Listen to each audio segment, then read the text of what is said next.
Okay, now we're going to get to 5 important rules in relation to the 10 or 8+2 tools which you've seen in previous videos.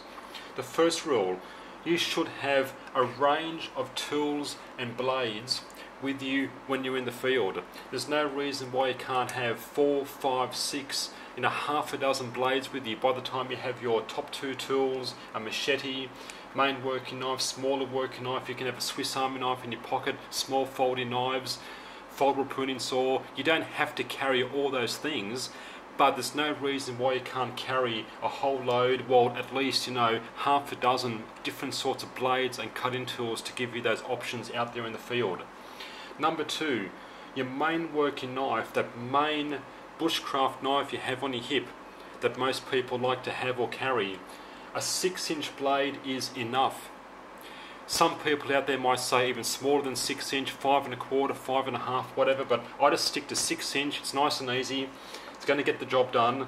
A 6-inch blade is enough, as long as it's teamed up with one or even both is better, the top 2 tools. As long as you've got a machete and or a small axe to do that heavy chopping work, a 6-inch blade is fine for your main working knife.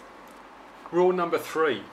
If you're not taking or carrying one of those 2 top tools, a machete and or a small axe, then your main working knife can be beefed up to that 3A chopping tool that I spoke about and even showed you an example of, something that isn't quite a heavy duty machete, but it's still a larger tool you can do some chopping with, at least in the short term for emergencies. If you need to do some chopping in an emergency or something, it at least gives you some chopping ability.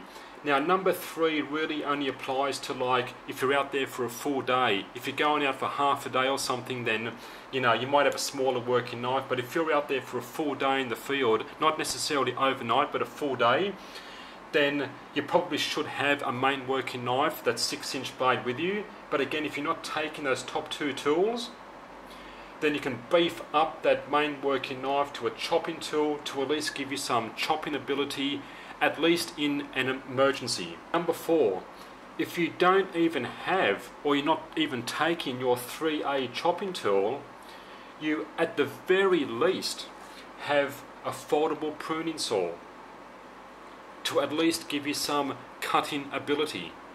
And therefore, if you cannot chop, if you're not able to chop, then you must at least be able to saw. That's a key rule, and that's the idea behind that wire saw you can get, for example, in the small survival kit in an Altoids tin. It's got a wire saw to at least give you some cutting ability. And the last more general rule is the blades in the field, especially on your larger tools, must be durable, even at the expense of sharpness. You need durability in the field over sharpness. That's a key rule as far as I'm concerned. Therefore, if you want really sharp blades, then you need to go to your smaller, sharper blades and grinds.